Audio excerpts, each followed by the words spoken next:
Let me take you back to a time before smartphones ruled our lives. No Instagram DMs, no contact lists saved in your pocket. If someone wanted your number, they asked for it, and you wrote it down. This story happened on a night that started completely normal. A club, loud music, flashing lights, people dancing, laughing, drinking, but it ended up changing my friend's entire future. And all it took was a napkin.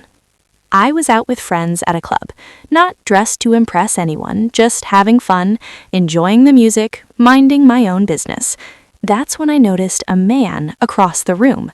Tall, extremely handsome, the kind of guy who looks like he knows it.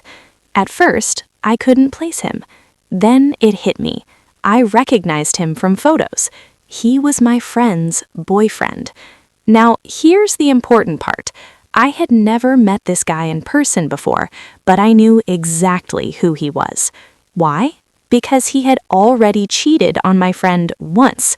She had caught him, there were tears, there were apologies, and somehow she forgave him. I respected her choice, but I didn't trust him. Something about him always felt off to me. Too charming, too smooth, too comfortable crossing lines. So when I saw him in that club, my stomach dropped. At first, I thought maybe I was wrong.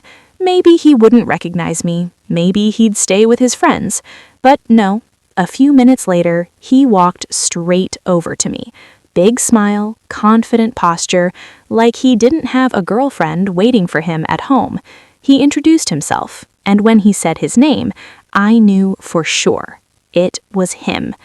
In that moment, I had choices. I could have confronted him.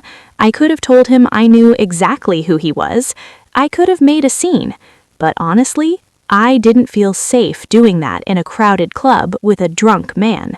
So I stayed calm. I gave him a fake name, and I let him talk. I didn't flirt because I liked him. I flirted because I wanted to see how far he'd go.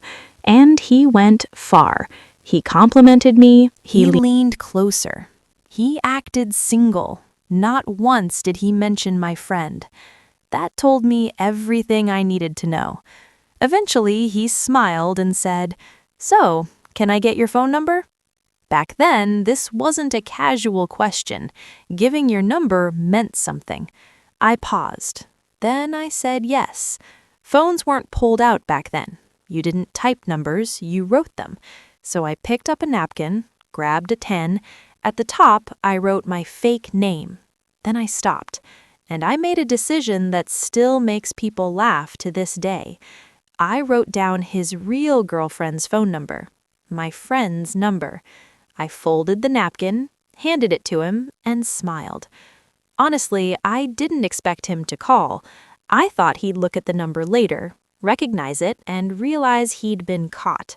I assumed he'd panic, or disappear, or suddenly become loyal. But karma had other plans. Later that night, he called. My friend answered, and he said, "Hi, is Jill there?" Not her name. Not his girlfriend. The fake name. That moment told her everything.